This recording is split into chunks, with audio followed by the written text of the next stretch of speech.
അസ്സലാമലൈക്കും നമസ്കാരം. എല്ലാവർക്കും നമ്മുടെ പുതിയ വീഡിയോയിലേക്ക് സ്വാഗതം. ഇന്നത്തെ നമ്മുടെ റെസിപ്പി ഒരു കേക്കാണ്. ഈ ഒരു കേക്ക് നമ്മൾ ബേക്ക് ചെയ്തിട്ട് എടുക്കുന്നത് ഓവനും ഒന്നും ഇല്ലാതെ തന്നെ ദോശക്കല്ലിൽ ഒഴിച്ചു കൊടുത്തിട്ടാണ് കേട്ടോ. അപ്പോൾ വളരെ സിമ്പിളായിട്ട് കുറഞ്ഞ സമയത്തിനുള്ളിൽ നമുക്ക് ചെയ്തിട്ടെടുക്കാൻ പറ്റുന്ന ഒരു കേക്കാണ്. അപ്പോൾ നമുക്കത് എങ്ങനെയാണ് തയ്യാറാക്കുന്നതെന്നൊന്ന് നോക്കാം.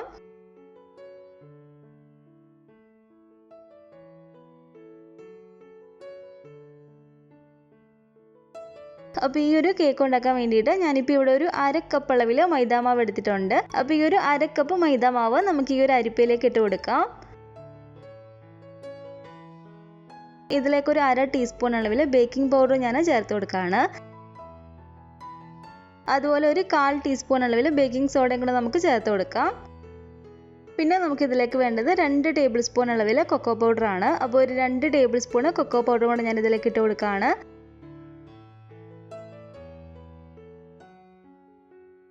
ഒരു നുള്ള ഉപ്പും കൂടെ നമുക്ക് ഇതിലേക്ക് ചേർത്ത് കൊടുക്കാം. ഒരു നുള്ള ഉപ്പും കൂടെ ചേർത്ത് കൊടുത്തതിന് ശേഷം നമുക്കിത് നന്നായിട്ട് ഇതുപോലെ അരിച്ചിട്ടെടുക്കാം.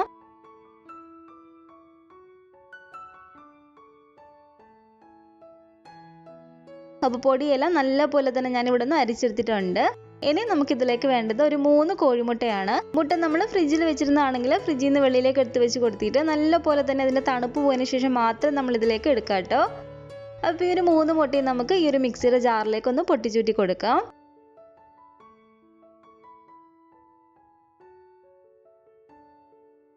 മുട്ട 3 ഇതുപോലെ ഒന്ന് പൊട്ടിച്ചൂറ്റി കൊടുത്തതിന് ശേഷം നല്ല പോലെ തന്നെ മുട്ട ഒന്ന് പതഞ്ഞ് വരുന്ന രീതിയിൽ നമുക്കൊന്ന് അടിച്ചെടുത്തിട്ട് വരാം. ബീറ്റർ ഉണ്ടെങ്കിൽ ബീറ്ററിൽ ബീറ്റ് ചെയ്തിട്ട് എടുത്താലും മതി. അപ്പോൾ മുട്ട ഇതുപോലെ നന്നായിട്ടൊന്ന് പതഞ്ഞ് വരുന്ന രീതിയിൽ നമ്മളൊന്ന് അടിച്ചിട്ടെടുക്കുക. ഇനി ഇതിലേക്ക് നമുക്ക് ചേർത്ത് കൊടുക്കേണ്ടത് നമ്മുടെ മധുരത്തിന് ആവശ്യമായിട്ടുള്ള പഞ്ചസാരയാണ്. പഞ്ചസാര നമ്മൾ പൊടിച്ചിട്ട് വേണം ഇതിലേക്ക് ചേർത്ത് കൊടുക്കാൻ വേണ്ടിയിട്ട്. ഒരു 7 ടേബിൾ സ്പൂൺ പഞ്ചസാര പൊടി ഞാൻ ഇതിലേക്ക് ചേർത്ത് കൊടുക്കുകയാണ്.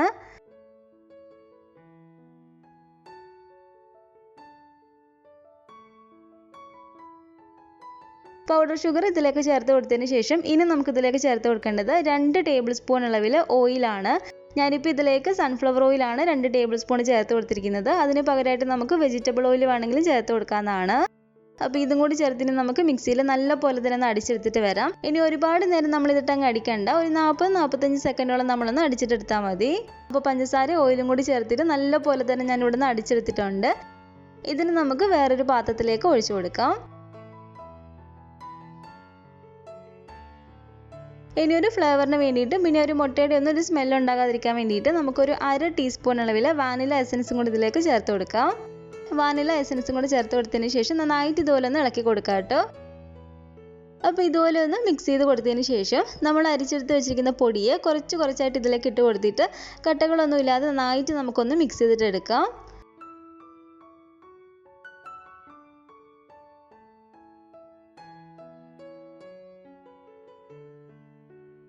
അപ്പോൾ ഇതുപോലെ കുറച്ച് പൊടിയിട്ട് കൊടുത്തിട്ട് നല്ല പോലെ തന്നെ നമുക്കിതൊന്ന് മിക്സ് ചെയ്തിട്ട് എടുക്കാം.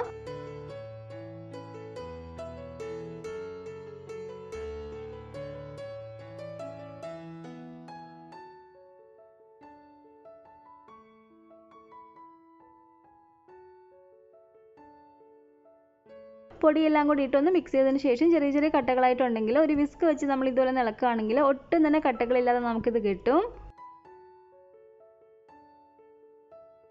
അപ്പോൾ കേക്കിന് വേണ്ടിയിട്ടുള്ള ബാറ്റർ ഞാനിവിടെ റെഡിയാക്കി എടുത്തിട്ടുണ്ട്. ഈ ഒരു കട്ടിക്കാണ് കേട്ടോ നമ്മുടെ കേക്കിൻ്റെ ബാറ്റർ ഇരിക്കേണ്ടത്. അപ്പോൾ ഈ ഒരു കേക്ക് ഞാൻ ബേക്ക് ചെയ്തിട്ട് എടുക്കുന്നത് ഇതുപോലത്തെ ഒരു നോൺ സ്റ്റിക്കിൻ്റെ ദോശക്കല്ലിലേക്ക് ഒഴിച്ചു കൊടുത്തിട്ടാണ്. ഇതിലേക്ക് ഞാൻ കുറച്ച് ഓയിൽ ഒഴിച്ച് കൊടുത്തിട്ട് ഓയിൽ നമുക്ക് എല്ലായിടത്തും ആകുന്ന രീതിയിൽ നന്നായിട്ടൊന്ന് തൂത്ത് കൊടുക്കാം. ഇതുപോലൊരു ബട്ടർ പേപ്പറും കൂടെ കട്ട് ചെയ്തിട്ട് നമുക്കിതിലേക്ക് വെച്ച് കൊടുക്കാം.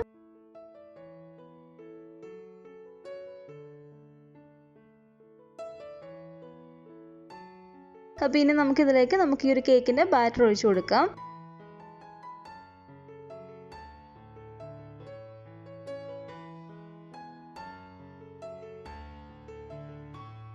അതിനുശേഷം ചെറുതായിട്ടൊന്ന് കൊട്ടി കൊടുക്കുക, എയർ ബബിൾസ് എന്തെങ്കിലും ഉണ്ടെങ്കിൽ പോകാൻ വേണ്ടിയിട്ട്. അപ്പോൾ ഇതുപോലൊരു പാന് നമ്മളൊരു 5 മിനിറ്റോളം മീഡിയം ഫ്ലെയിമിൽ ഇട്ടിട്ടൊന്ന് പ്രീ ഹീറ്റ് ചെയ്തിട്ട് എടുക്കാം കേട്ടോ. അപ്പോൾ ഒരു 5 മിനിറ്റോളം പ്രീ ഹീറ്റ് ചെയ്തെടുത്തിരിക്കുന്ന ഈ ഒരു പാൻ്റെ മുകളിലേക്കാണ് കേട്ടോ നമ്മളിത് വെച്ച് കൊടുക്കുന്നത്. അപ്പോൾ നല്ലപോലെ ഒന്ന് ടൈറ്റായിട്ട് നിൽക്കുന്ന ഏതെങ്കിലും ഒരു മൂടി വെച്ച് നമ്മളൊന്ന് അടച്ചു വെച്ച് കൊടുക്കുക. ഇതുപോലെ നോൺ സ്റ്റിക്ക് പാത്രത്തിന് മൂടിയാണ് എടുക്കുന്നതെങ്കിൽ ഈ ഒരു മൂടിയിലുള്ള ഹോൾ നമ്മൾ എന്തെങ്കിലും വെച്ചൊന്ന് അടച്ചു വെച്ച് കൊടുക്കണം കേട്ടോ. ആവി ഒട്ടും തന്നെ വെളിയിലേക്ക് പോകാതിരിക്കാൻ വേണ്ടിയിട്ടാണ്. പിന്നെ നമ്മളിത് ബേക്ക് ചെയ്തിട്ടെടുക്കുന്നത് മീഡിയം ഫ്ലെയിമിൽ നിന്ന് തീയൊന്ന് കുറച്ച് വെച്ച് കൊടുത്തിട്ടാണ്. ഒരുപാടങ്ങ് ലോ ഫ്ലെയിമിലാക്കി കൊടുക്കണ്ട. മീഡിയം ഫ്ലെയിമിൽ നിന്ന് തീയൊന്ന് കുറച്ച് വെച്ച് കൊടുത്താൽ മതി. ഒരു 15 to 20 മിനിറ്റ് ഒക്കെ ആകുമ്പോഴത്തേക്കും നമുക്ക് ഈ കേക്ക് നല്ലപോലെ തന്നെ ബേക്കായി കിട്ടും. ഇനി ഇതിലേക്ക് നമുക്ക് ആവശ്യമായിട്ടുള്ള ക്രീം റെഡിയാക്കിയിട്ട് എടുക്കാം. ബീറ്റ് ചെയ്യുന്നതിന് മുമ്പായിട്ട് ബീറ്റ് ചെയ്യാൻ എടുത്തിരിക്കുന്ന ഒരു പാത്രവും പിന്നെ ഈ ഒരു വിസ്കും നമ്മൾ ഒരു അരമണിക്കൂർ മുമ്പെങ്കിലും നമ്മൾ ഫ്രിഡ്ജിൽ വെച്ചിട്ട് നല്ലപോലെ തന്നെ തണുപ്പിച്ചെടുത്തിരിക്കുന്നതായിരിക്കണം. ഞാനിപ്പോൾ ഇതിലേക്ക് ക്രീമായിട്ടല്ല കേട്ടോ എടുത്തിരിക്കുന്നത്, വിപ്പിംഗ് ക്രീമിൻ്റെ ഒരു പൗഡറാണ്. ഈ ഒരു ഫോസ്റ്റർ ക്ലാക്സിൻ്റെ ടോപ്പി മിക്സാണ് എടുത്തിരിക്കുന്നത്. ഇതുപോലെ പൗഡറാണ് നിങ്ങൾ എടുക്കുന്നതെങ്കിൽ ഇതിൽ നിന്ന് ഒരു പാക്കറ്റ് മാത്രം എടുത്താൽ മതി കേട്ടോ. ചെറിയൊരു കേക്കല്ലേ, അപ്പോൾ കുറച്ച് മാത്രമേ നമുക്ക് ആവശ്യമായിട്ട് വരത്തുള്ളൂ. അപ്പോൾ ഇതുപോലൊരു പാക്കറ്റ് എടുത്തിട്ട് പൊട്ടിച്ച് ഞാൻ ഇതിലേക്ക് ഇട്ട് കൊടുക്കുകയാണ്.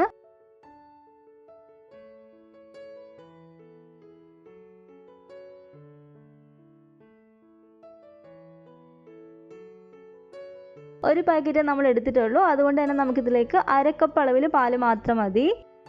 പാല് നമ്മൾ എടുക്കുമ്പോൾ നല്ല തണുത്ത പാല് തന്നെ വേണം കേട്ടോ എടുക്കാൻ വേണ്ടിയിട്ട്. ഈ ഒരു പാലിലേക്ക് ഞാനൊരു 1.5 ടേബിൾ സ്പൂണോളം പൗഡർ ഷുഗർ ചേർത്തൊന്ന് മിക്സ് ചെയ്തിട്ട് എടുക്കുകയാണ്.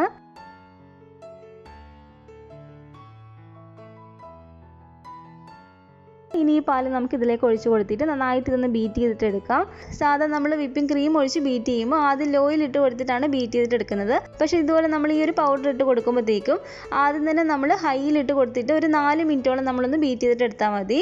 ഒരു 4 മിനിറ്റ് ഒക്കെ ആകുമ്പോഴത്തേക്കും നന്നായിട്ട് തന്നെ നമുക്ക് ഈ ഒരു ക്രീം ഇവിടെ റെഡിയാക്കി കിട്ടും.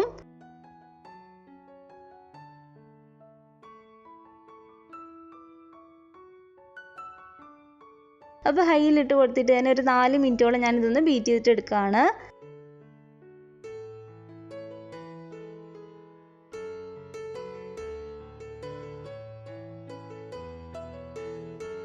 അപ്പോൾ നമ്മുടെ വിപ്പിംഗ് ക്രീം ഇവിടെ റെഡി ആയിട്ടുണ്ട്. ഇത് ഞാൻ കുറച്ച് സമയത്തേക്കൊന്ന് ഫ്രിഡ്ജിലേക്ക് എടുത്ത് വെച്ച് കൊടുക്കുകയാണ്. കുറച്ചും കൂടി നന്നായിട്ടൊന്ന് ഉറച്ച് കിട്ടും.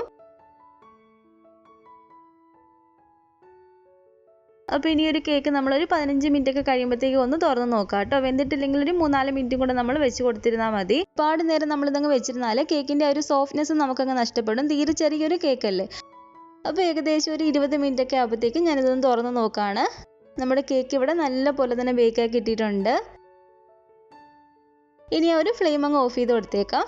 അപ്പോൾ ചെറുതായിട്ട് കേക്കിൻ്റെ ചൂടൊന്ന് പോയതിന് ശേഷം ഈ ഒരു 4 സൈഡ് ഞാനൊന്ന് കട്ട് ചെയ്ത് മാറ്റാണ്, നമുക്കൊന്ന് സ്ക്വയറായി കിട്ടാൻ വേണ്ടിയിട്ട്.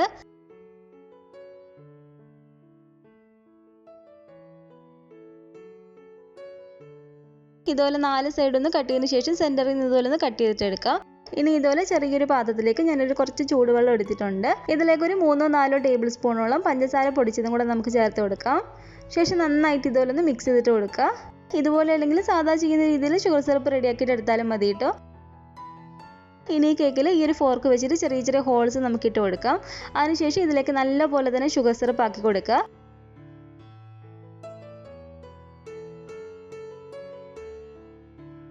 ഇതുപോലെ ഞാൻ കുറച്ച് നേരം ഫ്രിഡ്ജിൽ വെച്ചിട്ടെടുത്ത് വിപ്പിംഗ് ക്രീമാണിത്. അപ്പോൾ കുറച്ച് ക്രീം ഇതിലേക്ക് ഇട്ട് കൊടുത്തിട്ട് നന്നായിട്ട് നമുക്കിതൊന്ന് തേച്ച് കൊടുക്കാം.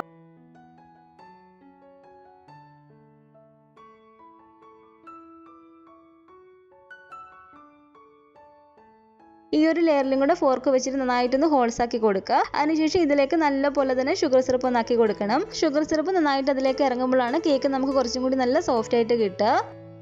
ഇതിൻ്റെ മുകളിലേക്ക് നമുക്ക് നല്ല പോലെ തന്നെ ക്രീം ഒന്ന് തേച്ച് കൊടുക്കാം.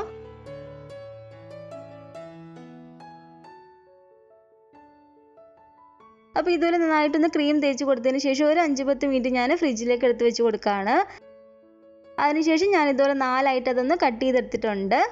കുറച്ച് വിപ്പിംഗ് ക്രീം കൂടെ എനിക്കിതിലേക്ക് ബാക്കിയുണ്ട്. ഇതിലേക്ക് കുറച്ച് ചോക്ലേറ്റ് സിറപ്പ് ഒഴിച്ച് കൊടുത്തിട്ടൊന്ന് മിക്സ് ചെയ്യുകയാണ്. എന്നിട്ട് ഇതിൻ്റെ മുകളിലേക്ക് ചെറുതായിട്ട് നമുക്കിതിലൊന്ന് വരച്ച് കൊടുക്കാം. ഇതിലേക്ക് ഓരോ ചെറിയും കൂടെ നമുക്ക് വെച്ച് കൊടുക്കാം. നമുക്ക് ഇഷ്ടമുള്ള രീതിയിൽ നമുക്കിതിൻ്റെ മുകളിൽ നിന്ന് ഡെക്കറേറ്റ് ചെയ്തിട്ട് എടുക്കാവുന്നതാണ്. ഇതുപോലെ 2-3 ഷുഗർ ബോൾസും കുറച്ച് സ്പ്രിങ്കിൾസും കൂടി ഇതിൻ്റെ മുകളിലേക്ക് ഒന്ന് ഇട്ട് കൊടുക്കുകയാണ്. അപ്പോൾ ദോശക്കല്ലിൽ വെച്ചിട്ടുണ്ടാക്കിയ നല്ല പഞ്ഞി പോലത്തെ ഒരു ക്രീം കേക്ക് ഇവിടെ റെഡി ആയിട്ടുണ്ട്. അപ്പോൾ നല്ല എളുപ്പത്തിൽ നമുക്ക് ഓവനൊന്നും ഇല്ലാതെ ചെയ്തിട്ടെടുക്കാൻ പറ്റുന്ന ഒരു കേക്കാണ് കേട്ടോ. നല്ല ടേസ്റ്റിയാണ്, നല്ല സോഫ്റ്റ് ആയിട്ടുള്ളൊരു കേക്കാണ്. അപ്പോൾ ഈ ഒരു റെസിപ്പി നിങ്ങൾക്ക് എല്ലാവർക്കും ഇഷ്ടപ്പെട്ടെന്ന് കരുതുന്നു. ഇഷ്ടപ്പെട്ടെങ്കിൽ തീർച്ചയായിട്ടും ഒന്ന് ട്രൈ ചെയ്ത് നോക്കാം കേട്ടോ. ഉണ്ടാക്കി നോക്കിയിട്ട് നിങ്ങളുടെ അഭിപ്രായങ്ങളൊക്കെ മറക്കാതെ തന്നെ നമ്മുടെ കമൻറ്റ് ബോക്സിൽ വന്ന് അറിയിക്കുക. അതുപോലെ തന്നെ നമ്മുടെ വീഡിയോ ആരെങ്കിലും ആദ്യമായിട്ട് കാണുന്നുണ്ടെങ്കിൽ താഴെ കാണുന്ന റെഡ് സബ്സ്ക്രൈബ് ബട്ടണും കൂടെ ഒന്ന് പ്രസ് ചെയ്ത് സപ്പോർട്ട് ചെയ്യണേ. കൂട്ടത്തിൽ ആ കാണുന്ന ബെല്ലൈക്കണും കൂടെ ഒന്ന് ക്ലിക്ക് ചെയ്ത് അതിൽ ഓൾ എന്ന ഓപ്ഷൻ തന്നെ കൊടുക്കുകയാണെങ്കിൽ ഞാൻ പുതിയ റെസിപ്പികളൊക്കെ ഇടുമ്പോൾ നിങ്ങൾക്ക് അതിൻ്റെ നോട്ടിഫിക്കേഷൻ കിട്ടുന്നതായിരിക്കും. ഇൻഷാ അല്ലാഹ് വീണ്ടും നമുക്ക് ഇതുപോലെ നല്ലൊരു റെസിപ്പിയായിട്ട് കാണാം.